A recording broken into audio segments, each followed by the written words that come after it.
여수 국가산단에서 또다시 화학물질 사고가 발생했습니다. 이번에도 늑장 신고된 것으로 드러나면서 산단 안전관리에 대한 우려가 커지고 있습니다.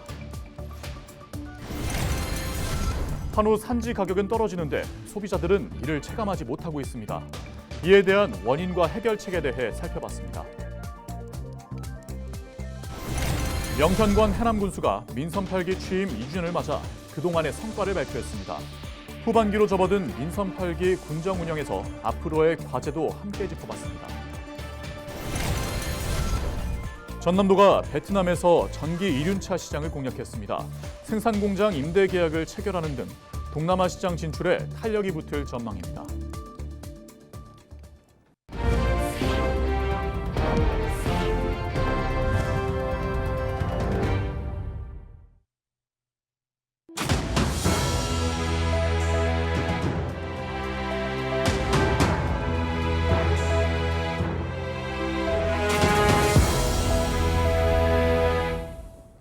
시청자 여러분 안녕하십니까? 헬로티비 전남 뉴스입니다. 최근 경기도 화성의 한 리튬 배터리 공장에서 난 화재 사고로 20여 명의 사상자가 발생해 큰 안타까움을 자아내고 있습니다. 조사 결과 참사 이틀 전에도 화재가 발생했지만 신고조차 하지 않은 것으로 드러났는데요. 최근 여수 국가산단에서 잇따라 발생한 화학물질 사고 역시 지연 신고되면서 논란이 일고 있습니다. 보도에 송하연 기자입니다. 단열재나 합성 피혁 등의 원료를 생산하는 여수 국가산단의 한 공장입니다. 지난 25일 오전 9시 29분 이곳에서는 오래된 배관을 철거하는 작업 도중 작업자 2명이 질산과 접촉해 부상을 입었습니다. 작업자들은 손에 2도 화상을 입어 병원으로 옮겨진 뒤 치료를 받은 것으로 전해졌습니다. 그런데 해당 사고가 고용노동부 여수지청과 여수화학재난방재센터에 접수된 건 오후 1시 이후로 3시간이 지나서였습니다.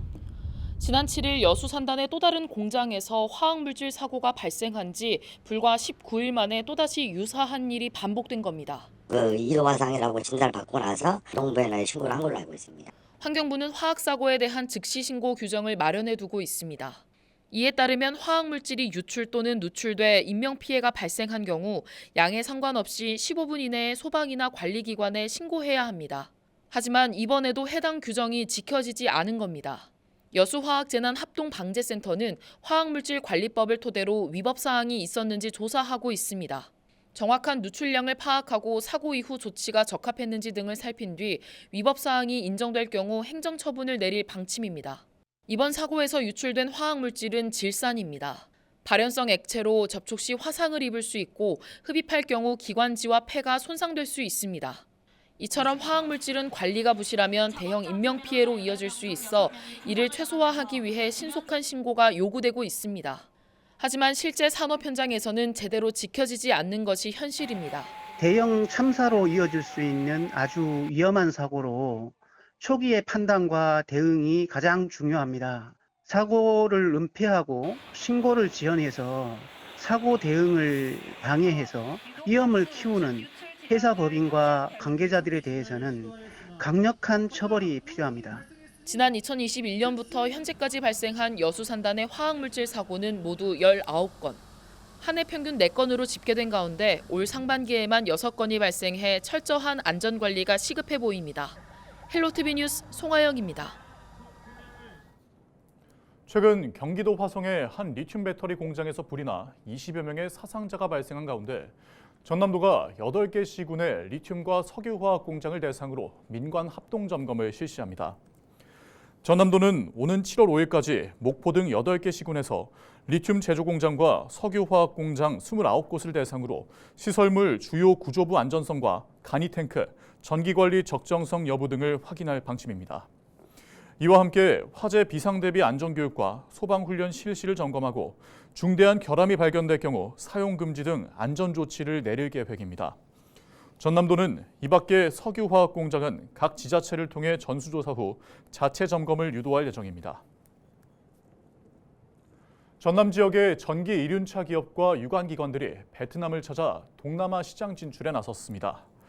전남 지역 전기 이륜차 기업 7곳과 한국자동차연구원 등은 지난 21일부터 베트남을 방문해 현지 기업과의 생산 공장 임대 계약을 체결하고 베트남 산업기술대학교와 개인형 이동수단 해외 실증을 위한 업무 협약을 체결했습니다.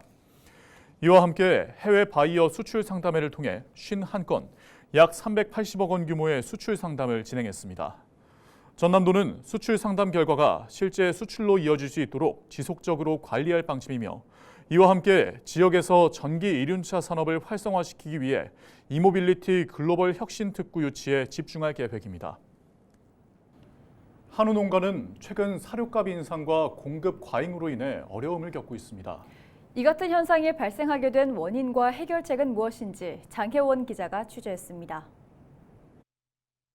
일선 농가에서는 한우를 팔아도 손해라고 말하는 상황. 하지만 소비자들은 한우를 구입할 때 싸다고 느끼지 못합니다. 산지 가격은 내려갔지만 소비자 가격에 큰 변동이 없기 때문입니다.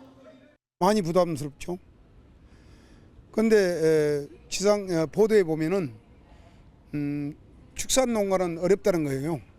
그런데 실질적으로 우리가 식당이나 이런 데서 구매를 하다 보면은 비싸다는 생각이 들죠. 지난 4월 말 기준 한우 등심 도매 가격은 6개월 전보다 20% 넘게 하락했지만 소비자가는 5% 내리는 데 그쳤습니다. 이런 기형적인 구조가 발생한 원인은 크게 두 가지. 첫 번째는 공급 과잉으로 인한 도매가 폭락입니다. 2021년 모두 336만 두였던 한우 사육 두수가 지난해 343만 두로 늘었습니다. 전국 도축 물량도 사정은 마찬가지. 3년 전 79만 4천 마리였지만 올해 97만 3천 마리로 사상 최대치를 기록했습니다.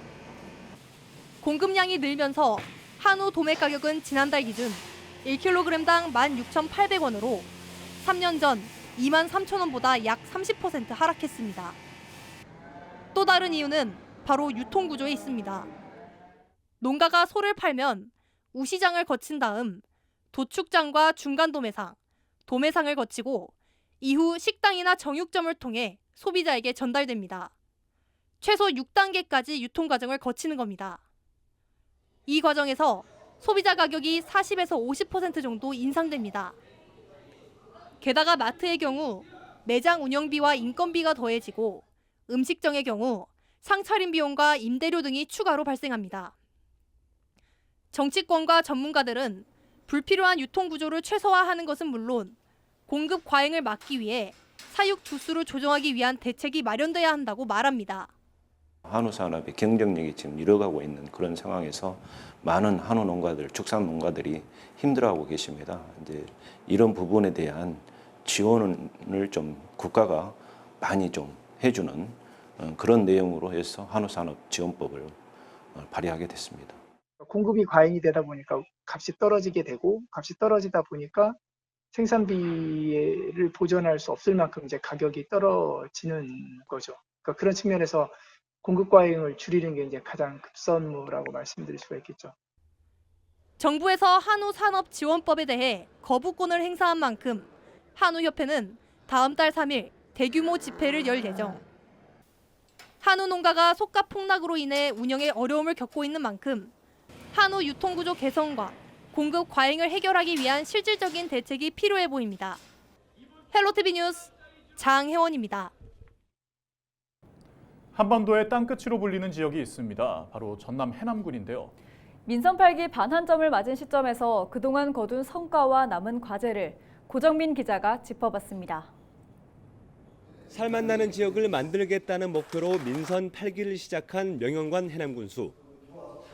지난 2년 동안 가장 공을 들인 건 바로 청렴한 공직풍토를 조성하는 일이었습니다. 전임 군수의 구속 등 각종 잡음이 터져나오면서 행정이 신뢰를 잃었기 때문입니다. 지금은 청렴의 척도가 평가를 통해 나타났고 자신도 월급 반납을 공약했던 만큼 그 약속을 지켜냈다고 강조했습니다. 더 이상 이대로 안 된다. 공정한 사회를 만들고 공평한 행정을 만들고 소통한 군수가 되겠다. 이런 약속을 하고 지금까지 지키기 노력하고 있고 빈손으로 들어갔다 빈손으로 나가겠다. 국민들의 사랑만 받고 나가겠다. 이렇게 약속을 했습니다. 명군수는 청렴을 바탕으로 이뤄내고 싶은 일도 생겼습니다. 분단위 농어촌 지역이 소멸 위기에 놓인 만큼 지속 가능한 발전을 이루겠다는 겁니다. 자신의 목표와 맞닿아 가장 큰 성과로 꼽은 건 기회발전 특구 지정. 산이면 기업도시엔 데이터 센터를, 화원면은 해상풍력 배후단지 조성이 확정돼 또 하나의 미래 먹거리가 생겼다고 자평했습니다. 남은 임기에 이루고 싶은 일은 크게 세 가지를 제시했습니다. 기회발전 특구 지정의 성공적인 추진과 해양관광 레저도시 조성, 고속철도가 해남까지 연결될 수 있도록 힘을 쏟겠다는 겁니다. 그러면서 이젠 공직사회 안에서도 할 수 있다는 말들이 나오고 있다면서 자신감을 드러냈습니다. 세 가지 다 어렵고 힘든 일이었습니다만은 이번에 기회발전 특구가 첫 단추를 잘 꿰맸습니다. 이 두 가지도 저희들이 될 수 있도록 최대한 노력을 할 것입니다. 하나도 안 될 수 있었던 것을 세 개를 다 될 수 있도록 해보자 하고 노력을 하고 있습니다. 다만 데이터 센터나 해상풍력 기자재 생산의 경우 일자리 창출 효과가 충분히 입증되지 않은 영역, 지역의 실익을 우선할 수 있는 방안도 함께 고민해야 할 것으로 보입니다. 프로TV 뉴스 고정민입니다.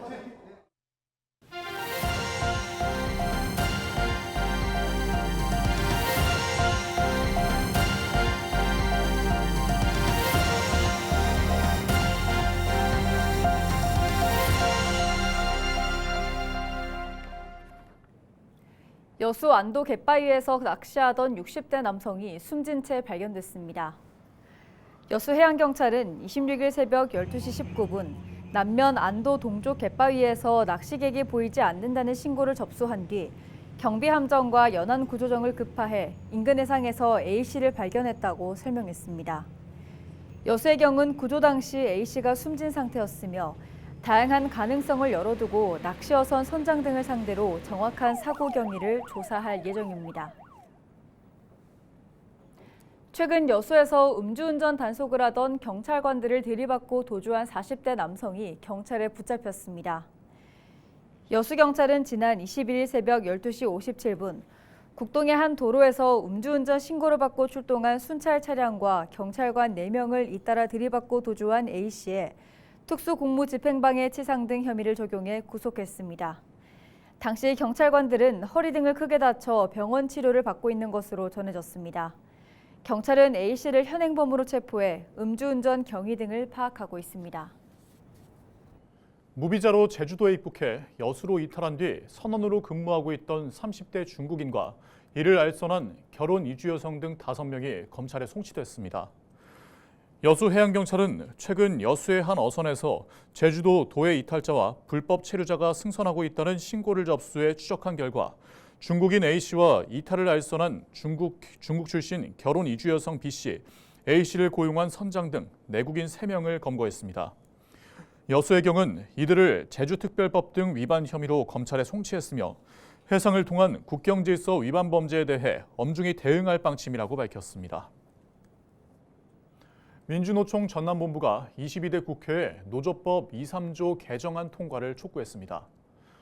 민주노총 전남본부는 25일 더불어민주당 전남도당 앞에서 기자회견을 열고 해당 개정안에는 하청 노동자의 단체 교섭권을 보장하는 내용과 손해배상 청구 제한을 강화해 사용자의 남용을 방지하는 내용 등이 담긴 만큼 대통령 거부권이 행사될지라도 22대 국회에서 통과시켜달라고 강조했습니다. 그러면서 비정규직 노동자의 기본권을 박탈하는 기업들의 행태를 처벌해야 할 정부와 여당이 오히려 해당 개정안을 반대하고 있다며 비판했습니다. 한편 이른바 노란봉투법으로 불리는 이번 개정안은 지난 21대 국회에서 통과됐다가 윤석열 대통령의 거부권으로 무산됐습니다. 여수 갑과 을을 지역구로 둔 더불어민주당 주철현, 조계원 국회의원이 잇따라 법안 발의에 나섰습니다. 주철현 의원은 노인복지법 개정을 통해 각 경로당에서 필요한 부식비와 취사용 연료비 등을 국가와 지자체가 지원하도록 의무화하는 법률 개정안을 추진하겠다고 설명했습니다.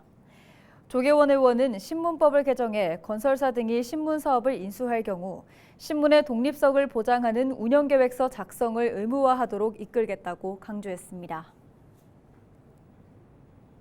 이상으로 뉴스를 마칩니다.